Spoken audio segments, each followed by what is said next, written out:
Good morning friends. आज एक दुखद खबर के साथ शुरुआत कर रहा हूं मैं।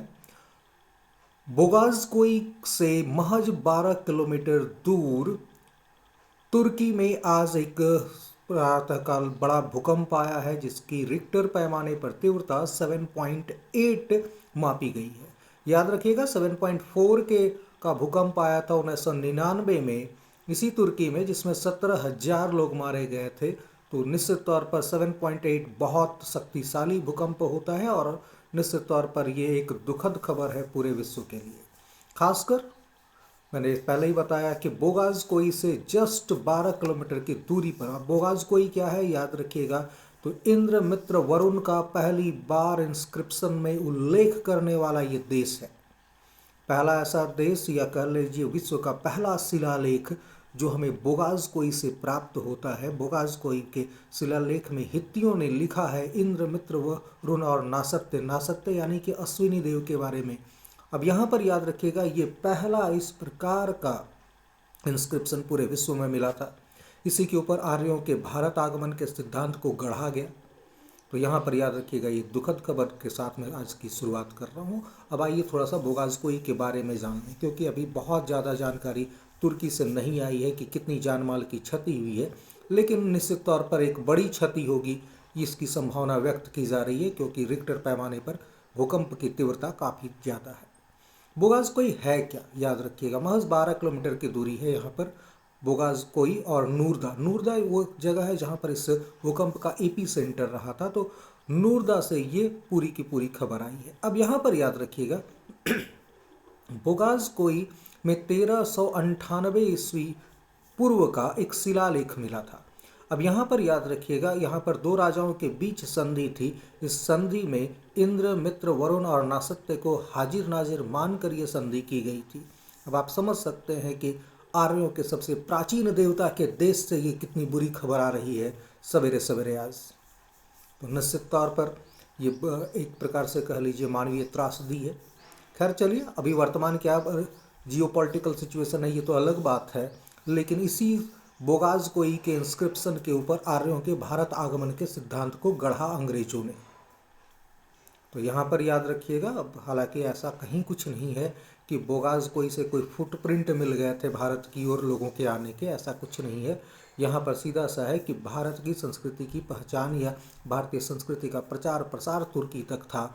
अब यहाँ पर किताबों में आप देखेंगे बोगाज़कोई को अंडर ब्रैकेट कर दिया जाता है मध्य एशिया। अरे लिखो ना सीधा सा भाई, तुर्की वर्तमान, वर्तमान का पॉलिटिकल सिचुएशन क्यों नहीं लिखते।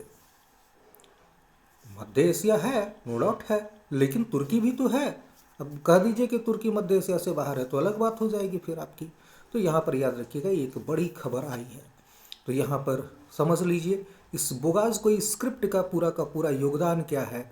तो यहाँ पर आर्यों का सिद्धांत जो आगमन का आ रहा है मध्य एशिया से, उसके पीछे यही पूरा का पूरा एक मेन इंस्क्रिप्शन या मेन ब्रेक थ्रू इन लोगों के पास था। हालांकि आर्यों को क्यों बाहर का घोषित किया गया इसके बारे में मैं पहले बता चुका हूँ, और द्रविड़ के मूल के लोगों को क्यों भारत का नागरिक समझा गया, इसके पीछे अंग्रेजों की एक गहरी साजिश है।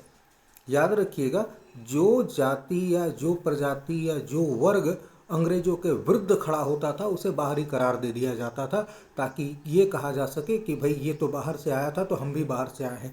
तो अपने को बाहर से आया हुआ माँ जानकर उन्होंने ये जस्टिफाई करने के लिए कि हम भी बाहर से आए आप भी बाहर से आए, आर्यों के बाहर से आगमन के सिद्धांत को दिया। अगर ऐसा नहीं है तो झारखंड के इतिहास में क्यों ऐसा है कि मुंडाओं का आगमन 600 एडी बताया गया, असुरों का 600 बीसी बताया गया, संथालों का 1780 बताया गया, ऐसा क्यों है फिर? कारण सीधा सा है, झारखंड के आदिवासी गाहे बगाहे डंडा लेकर खदेड़ दिया करते थे अंग्रेजों को। जब अंग्रेजों को ये डंडा लेकर खदेड़ा करते थे तब इन्होंने तोड़ निकाला कि भाई इन लोगों को भी बताओ कि नहीं तुम बाहर से आए हो। तो बाहर से कहाँ से अब ये लोग को प्रूफ कर पाते। तो यहाँ पर आदिवासियों को बताया गया कि आप आए हो छत्तीसगढ़ से, आप आए हो सुरगुजा से, आप आए हो उत्तर प्रदेश के इलाकों से, ये इनका माइग्रेशन का थ्योरी आया। अब यहाँ पर याद रखिएगा, आज से 100-200 साल पहले कोई ऐसी ज्योग्राफिकल बाउंड्री नहीं थी झारखंड और छत्तीसगढ़ के बीच में, झारखंड से लोग छत्तीसगढ़ जाया करते थे, छत्तीसगढ़ से लोग झारखंड आया करते थे, यूपी से झारखंड जाते थे, झारखंड से यूपी आते थे। ये नेचुरल आदिवासियों का माइग्रेशन सिस्टम हुआ करता था। जहाँ भोजन में समस्या आई, लोग एक जगह से दूसरे जगह माइग्रेट करते थे। अब उसको ये बताना, अब पूरा झारखंड का इतिहास उठा के, वीरोत्तम से लेकर सारे लोगों का आप उठा के देख लीजिए, सब जगह आपको यही समझाने की कोशिश की गई है कि मुंडाओं का आगमन झारखंड में 600 एडी में हुआ। बड़ी अच्छी बात है। नवपाषाण काल में क्या कौन रह रहा था फिर, ये भी तो जवाब देते हैं हमारे इतिहासकार। तो यहाँ पर वामपंथी इतिहासकारों ने इस प्रकार से घालमेल किया है पूरे के पूरे, और इनको एग्जैक्टली वामपंथी कहना कहीं ना कहीं वामपंथ के शब्द का दुरुपयोग है, वामपंथ को गाली देना है, क्योंकि वामपंथ ये कहीं से कुछ ऐसा नहीं कहता। यहाँ पर याद रखिएगा, अंग्रेजों के चाटुकार इतिहासकारों ने ये लिखा है, जो अपने आप को आज लेफ्ट विंग का कहते हैं और वामपंथ का चोला पहने हुए, एक्चुअली वो अंग्रेज के चाटुकार इतिहासकारों ने ये लिखा है।